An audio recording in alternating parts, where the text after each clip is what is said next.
사람이 가장 무서웠습니다. 그런데 지금 제 일은 매일 사람을 만나는 일입니다. 왜일까요? 그리고 왜 이렇게 바뀌었을까요? 아이를 잃은 진실을 밝혀달라고 외쳤습니다. 그런데 어느 순간 저는 아이를 죽인 사람으로서 의심받고 있었습니다. 그런 일이 있었던 그날 이후 저는 사람을 믿는다는 것이 저에게는 가장 어려운 일이었습니다. 사람을 만나는 것도, 사람과 어떤 통화를 하는 것도, 그리고 사람과 어떤 눈을 마주치는 것도 저에게는 너무 어색한 일들이 되어버렸습니다. 그 당시에 저는 평생 그렇게 살 수는 없었습니다. 현실은 매일매일 바뀌고 매일매일 앞으로 가고 있었으니까요.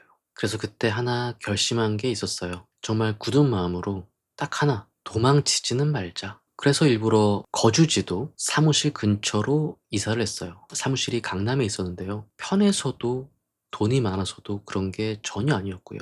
그냥 제 스스로 그냥 저와의 약속이었던 것 같습니다. 조금이라도 도망칠 기회를 최대한 만들지 말자. 뭐 그런 하나부터 열까지 그런 핑계를 아예 없애고 싶었던 것 같아요. 근데 초반에는 생각보다 훨씬 어려웠습니다. 전화 한 통을 거는데도 처음에는 꽤 오래 걸렸었거든요. 그 기분 혹시 어떤 건지 아시겠죠? 명함을 건네는 것도, 그리고 사람을 쳐다보는 것도 다 어색하고 되게 초반에는 어려웠습니다. 그런데 조금씩 다시 일을 시작하면서 이상한 일이 생기기 시작했어요. 저를 찾아오시는 분들은 대부분 억울하거나 아니면 절박하거나 또는 삶이 무너진 분들이 많이 찾아오시는데요. 처음에는 그분들의 이야기를 들어드리기만 했는데요. 그런데 어느 날 문득 그런 생각을 하게 됐던 것 같아요. '아, 세상에는 이렇게 아픈 분들이 많았구나.' 예전에 저는 제가 세상에서 가장 힘든 사람인 줄 알았습니다. 그래서 제 시야에서는 제 아픔만 보였습니다. 그런데 일을 하면서 조금씩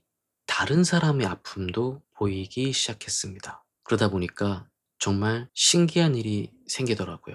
저는 분명 그분들을 위로해 드린다고 생각을 했었거든요. 그런데 집으로 돌아오는 길에는 항상 제가 더 위로를 받고 있더라고요. 억울했던 분, 절박했던 분, 삶이 무너졌던 분들이 조금씩 변화를 하거나 조금씩 다시 일어서는 모습을 볼 때마다 오히려 제가 살아나고 있었습니다. 그때 깨달았어요. 다른 사람의 삶을 조금이라도 일으켜 세우는 일이 무너진 저를 일으켜 세우고 있었구나 라는 것을 그때 깨달았습니다. 그날 이후 그런 거를 느끼면서 그때 이후 제게 일은 그냥 오로지 돈만 버는 일은 결코 아니었습니다. 다 그러시진 않았겠지만 누군가 조금이라도 도움이 되고 일으켜 세우는 일이 제 일이었습니다. 지금의 법률사무소 빈센트도 이 당시에 그 마음에서 시작됐습니다. 돌이켜보면 예전에 저는 사람 때문에 무너졌잖아요. 그런데 지금의 저는 사람 덕분에 다시 살아가고 있더라고요.